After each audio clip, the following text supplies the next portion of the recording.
টাকা জিতেও শান্তি নেই, কি জ্বালা বলুন তো। লটারিতে এক ব্যক্তি 1 কোটি টাকা জিতেছেন, তারপর রীতিমতো ভয়ে আত্মারাম খাঁচা ছাড়া। তাই সোজা সেই ব্যক্তি হাজির হলেন থানায়, পুলিশের কাছে নিরাপত্তা চাইলেন। রাতারাতি কোটিপতি হলেন এক পরিযায়ী শ্রমিক। লটারিতে 1 কোটি টাকা পুরস্কার জিতলেন পুরুলিয়ার মানবাজারের যুবক নীলকণ্ঠ নারায়ণ দেব। জেতা লটারির টিকিট নিয়ে খাতড়া থানায় আশ্রয় নিয়েছেন যিনি লটারি জিতেছেন, তার বাবা এবং শ্বশুর। স্থানীয় সূত্রে জানা গিয়েছে, নীলকণ্ঠ, যিনি পরিযায়ী শ্রমিক হিসেবে কর্মরত রয়েছেন চেন্নাইয়ে, হোয়াটসঅ্যাপের মাধ্যমে মানবাজারের একটা কাউন্টার থেকে লটারি কেনেন। ফলাফল ঘোষণার পর তিনি জানতে পারেন তিনি প্রথম পুরস্কার পেয়েছেন। বিজেতার শ্বশুর জানাচ্ছেন যে গত শনিবার রাতে 60 টাকা দিয়ে হোয়াটসঅ্যাপের মাধ্যমে মানবাজারের একটা টিকিট কাউন্টার থেকে টিকিট কেনেন তার জামাই।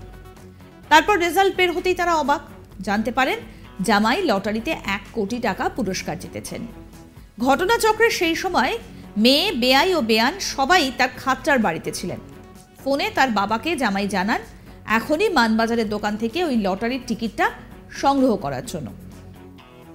কি বলছেন লটারি বিক্রেতার, অর্থাৎ যিনি লটারি বিজেতা, যিনি লটারি জিতেছেন, তার শ্বশুর কি বলছেন শোনাবো। আমার জামাই জিতেছে। কত টাকা? 1 কোটি টাকা। কোথায় কেটেছিল টিকিটটা? মানবাজারে। আপনার জামাই হন? আমার জামাই। কি করেন উনি? উনি বাইরে কাজ করেন, চেন্নাই।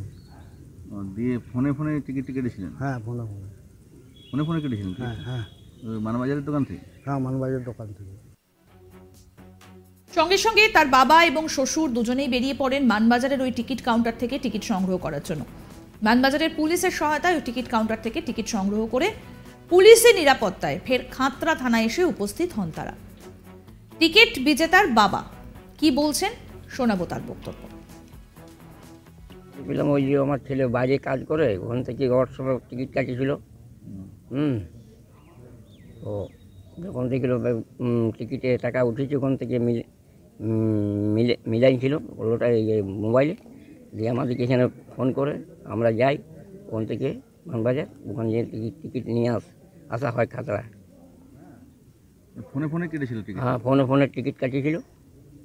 দিয়ে ছেলে আপনাকে ফোন করে জানালো? হ্যাঁ, ছেলে ফোন করে আমাকে জানিয়েছে। কয় ছেলে আপনার? 2 ছেলে। এটা কোন ছেলে? এটা ছোটো ছেলে। ছোটো ছেলে কী করেন বাইরে? ওর বাইরে চেন্নাই কাজ করেন, রোডের কাজ। দিয়ে উনি আসছেন খবর? হ্যাঁ, উনি খবর পেয়ে আসছেন। টিকিট বিজেতার বাবা বলছেন যে তার ছেলে চেন্নাইয়ে কাজ করতে গিয়েছিল, সেখান থেকে ফোনে ফোনেই এই টিকিট ক্রয় করে 1 কোটি টাকা জিতেছে। নিরাপত্তার স্বার্থে এখন টিকিটটা নিয়ে তারা খাতড়া থানায় উপস্থিত হয়েছেন। তবে আগামী দিনে তিনি তার ছেলেকে আর বাইরে কাজ করতে পাঠাবেন না বলে জানিয়েছেন। পাশাপাশি ওই টাকা দিয়ে ছেলেকে কোনো একটা ব্যবসা খুলে দেবেন বলেও জানিয়েছেন তার বাবা। এবং এই ঘটনায় খুশির হাওয়া কিন্তু দুই পরিবারে। আমাদের প্রতিনিধি নির্ভীক কি প্রতিবেদন তুলে ধরলো দেখব। গিয়েছিলেন সুদূর চেন্নাই পরিযায়ী শ্রমিকের কাজ করতে, এক কথায় বলতে গেলে পরিবারের অন্ন সংস্থান করতে। হ্যাঁ, পুরুলিয়া জেলার মানবাজারের বাসিন্দা নীলকণ্ঠ নারায়ণ দেব, তিনি পরিবারের অন্নের সংস্থান করতে পাড়ি দিয়েছিলেন দক্ষিণের এক রাজ্য চেন্নাই। কিন্তু রাতারাতি যেন তার ভাগ্য বদল হয়ে গেল। কিভাবে? তিনি হোয়াটসঅ্যাপ মাধ্যমে মানবাজারের একটি লটারি কাউন্টার থেকে 60 টাকার বিনিময়ে ক্রয় করেন একটি লটারি।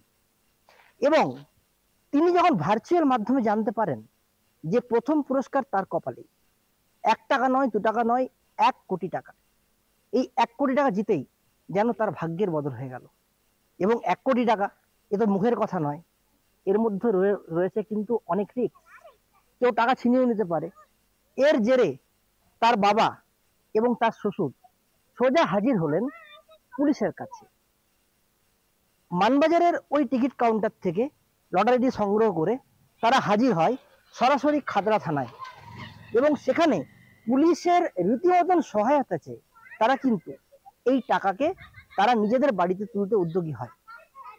টাকা পয়সার ব্যাপার বুঝতেই পাচ্ছেন, এর মধ্যে জড়িয়ে রয়েছে কিন্তু একটা রিস্ক। সেই রিস্ক ফ্যাক্টরটার জন্যই কিন্তু পুলিশের দ্বারস্থ, এমনটাই জানাচ্ছেন নীলকণ্ঠ নারায়ণ দেবের বাবা এবং তার শ্বশুর। নীলকণ্ঠ নারায়ণ দেবের বাবা জানাচ্ছেন যে তার ছেলেকে আর হয়তো চেন্নাই কাজ করতে হবে না, কারণ তাদের ভাগ্য ফিরে এসছে। আজ তাদের গোটা পরিবারের কাছে সুদিন। তারা সবাই মিলে বেশ ভালোভাবে দিন কাটাতে পারবে আগামী দিনগুলোতে, এবং তার ছেলে বাড়িতে এসে কিন্তু নিজের একটা ব্যবসা করবে এবং নিজের পায়ে দাঁড়াবে। তাকে আর কিন্তু পরিযায়ী শ্রমিকের কাজ করতে পাড়ি দিতে হবে না সেই সুদূর চেন্নাই। সবাই মিলে এই যেন এক অন্যরকম উপাখ্যানের সাক্ষী থাকলো প্রান্তিক বাঁকুড়ার জঙ্গলমহল খাতড়া। আরও আপডেট পেতে আজ তাক বাংলার ইউটিউব চ্যানেল সাবস্ক্রাইব করুন, নোটিফিকেশন পেতে বেল বাটন অপশন প্রেস করুন। এই ভিডিও সম্পর্কে আপনাদের মতামত জানান, কমেন্ট করুন, শেয়ার করুন, হোয়াটসঅ্যাপে ফলো করুন আজ তাক বাংলা।